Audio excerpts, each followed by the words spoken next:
ESPN Radio 1080, The Team.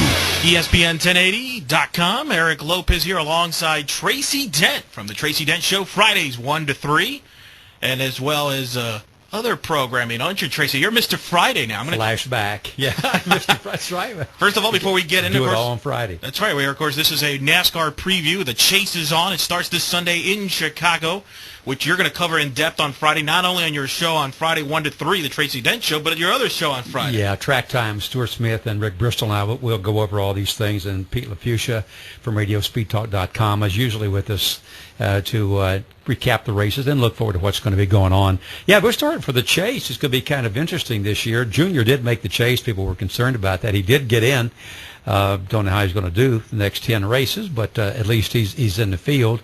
And the typical guys that we expect to be there are going to be there. Open up this weekend. They're going to be in Chicago. It's a 1.5 mile track. It's basically cookie-cutter track, but that's where they're going to start to chase the next 10 races, and they'll determine who's going to win it. Kyle Busch and Kevin Harvick are actually tied with points, and when they start this thing at 2,012 points apiece, then it goes backwards from there. But Busch has 4 wins, Harvick has 4 wins. It could be interesting at the top, to say the least. Give me a name that you're surprised that made the Chase, and maybe a name that you're surprised didn't make the Chase. Well, Brad Keselowski's a name that surprised. This guy had a wreck on a road course testing some tires about 3-4 weeks ago. That guy's been on fire ever since then. He's won some races. He got into the Chase, but moving into the top 20, but then winning a couple of races to get him in the event. So he's got 3 wins now, and they're talking about breaking his other foot so he might race good all through the championship. Brad Keselowski, though, is probably the outsider that I would not have expected to make it, and especially a month ago. I would not give him any chance to make it, but he did. He's in. Anybody surprised you didn't make it? I was thinking Clint Boyer might make it this year, and he got busted up a little bit and crashed in this last race. He would have had to win the race to get in anyway. But I thought that he would have a better season, better than he'd been running. But other than that, it's the typical guys you look at up front with Busch and Harvick and Jeff Gordon. And Gordon's having a great year. You know, Jeff Gordon's won 3 races. He's running really well. It's not his best year in a few years. It's been a long time since he's run this good. Yeah, he hasn't run this good in a long time. I mean, his attitude's even better. It seems like, anyway. But he's very aggressive. He's driving hard. And he and Jimmy Johnson were racing Atlanta. They were just really busting each other in Atlanta a couple of weeks ago. I mean, they were running hard. I mean, they were dirt tracking it on a fast super speedway. Now let's talk about the Chase, of course. It begins with the defending champion, the broken record, Jimmy Johnson, of course. Old 5-time. Still the man to beat? Yeah, still the man to beat.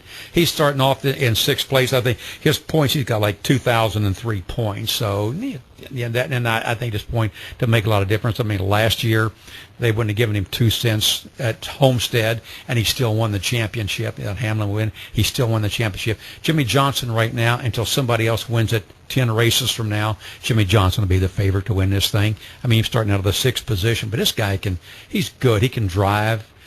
Got good equipment, got the best equipment in the world, and he's one of the best drivers I think I've ever seen. Who are the biggest threats to knock off Jimmy Johnson, in your opinion? Kyle Busch, probably. Right now, I'd say Kyle Busch. Kevin Harvick is running good, too. So I think it's these top guys. Gordon is up there again. Look, if Gordon won another title, it wouldn't surprise me any. I mean, he's got 4 of these things. He can race. I mean, Gordon is really good right now. He's running good. So, I mean, for him to win another title wouldn't surprise me at all. He's kind of under the radar this year, isn't he? He is. He started off like that. You know, when you start to turn 40, Eric, people start looking at you where you're on the downside of your career. In a lot of cases, that's what it is, especially in football. But this guy, I mean, he's back running good. You know, Mark Martin is up there, and he's running well. You know, so it's just he's always a threat. And when he's up there where he is, he's right in the middle of these guys. You know, they take the 12 now. They got the 10 regular, then the 2 wild cards. So he's right in the middle of those. And so, yeah, there's a good chance for Gordon to win a championship. Of the 10 races that obviously the Chase has, what's the one race or one track that you think is the key that will be the turning point? Right now, you mean? Well, it'll be the Homestead track. Well, obviously that's the last one. That's the last one they're going to run. Because that's the one it came down to last year. A dramatic finish. Jimmy Johnson pulled it out in the last race. You think it's going to come down literally to that last race? Here's the thing. They got to be careful when they go to Talladega because it's the big super speedway. It's the fastest track on the circuit. They got to be careful with that because they're doing this restrictor plate racing. I like the big tracks. I don't care much about restrictor plates, but I like the big tracks. So they're going to run really close, and they could have what they call the big one. By the way, Eric was actually named at Talladega. That's right. Meaning when they have about 20 cars in a pileup, so that could be a crucial turning point in a race in the standings, depending on what happens there. But obviously, I think that what it'll come back down to Homestead, which is the last race of the year. Now, they tweaked the system, obviously, again this year. Your thoughts on the playoff chase system? Like it? Don't like it? Just like everybody else, when he started, I thought this is the most foolish thing I've ever seen. But you know what? It seems to work. I mean, the NASCAR. Here's what NASCAR guys are flexible, and the NASCAR guys do what's going to be best for the sport over the years. They've done that, and they continue to do that. And if they make a change, like in the middle of a week like that, that's okay because they're NASCAR and they can do that. But they went to this change and they stuck with it. They tweaked it, but based on what people were telling them. They tweaked it to add the 2 other spots, which now called the wild card spots, which is spot 11 and 12.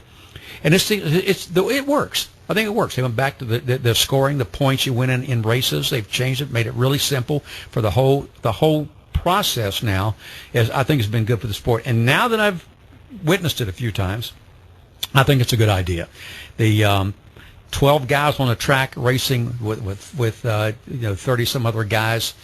That's hairy because you don't know what's going to happen. Because I don't know if I'm sure you're aware of this. There's payback. I mean, this whole NASCAR thing, like boys have at it, and they actually started doing that. And they do a lot on the track. But these guys have at it 180, 190 miles an hour. So if there's somebody else that maybe thought they should have been in the chase, or something's happened like last week, or happened in Richmond or Atlanta.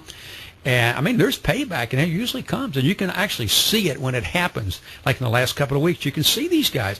And you can see Kurt Busch getting into Jimmy Johnson on purpose. Yeah. So, so you're racing with these 30-some other guys for a championship. And you're all there together, but you got to run. So it's not like 12 guys out there racing just the 12. The tracks itself, I know we talked about this off the air. Is there any way that NASCAR can change it up? I mean, it's amazing that you got your biggest 10 races, your playoffs. Yeah. Daytona's not involved. I know we talked about it. Any way that can be changed, or is it just too difficult? It might be hard to make the change. Here's why. They could make the change. Yeah, they can do it. I mean, like I just said, NASCAR can tweak, and they have no problem doing that.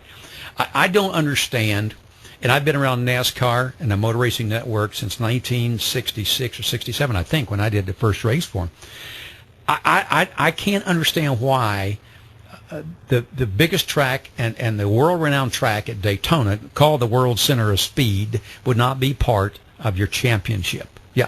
So, okay, they got their first race, and they open the season. They spend a month in Daytona with all types of races during Speed Week, culminating with the Daytona 500 in February every year.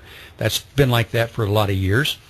And then the July 4th race, which used to be the Firecracker 400. You might not even be old enough to remember that, but they used to race. Brian, our producer, definitely isn't. Brian doesn't remember this either. It was the Firecracker 400. We ran it on July 4th, Eric. No matter what day that was, that's the day. If it was a Monday or Tuesday, that's the day we ran the race on July 4th, and it started at 10 o'clock in the morning.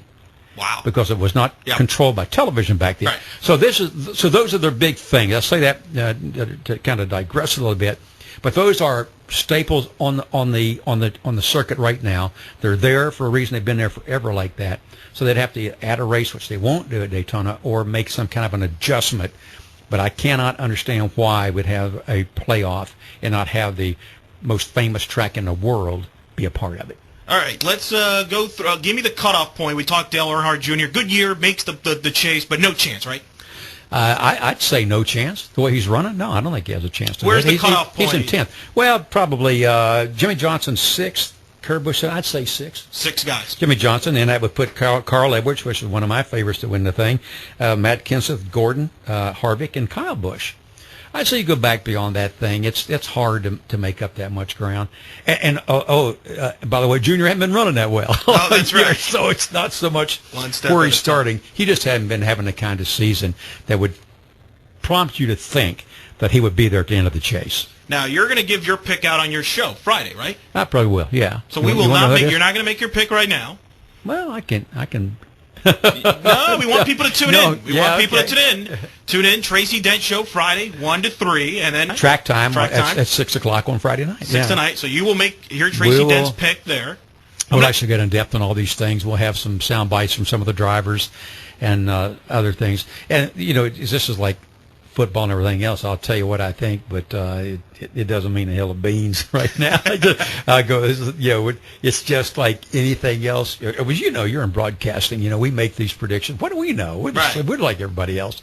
We just enjoy it, and we just happen to have a forum where we can actually do this. But we're going to review this whole thing. We'll get into a lot of depth. On the and you'll on make the your chase. picks on those we'll make shows, the picks on the show. Hopefully it's as exciting as last year's finish. I hope it is. And you know what? It's NASCAR. I suspect it will be. Great job. All right, that is Tracy Dent. Check him out on Friday here on ESPN 1080. I'm Eric Lopez. Reminder, we got all great content on ESPN1080.com, including Round 3 podcast with Brian Winterger and myself. We got all the MMA news. We've got Tracy Dent, obviously, who's going to be on for this. We got plenty of content and stories, including the UCF FIU preview. Check it out on ESPN1080.com. So, for Tracy Dent, I'm Eric Lopez. This has been a special on ESPN1080.com.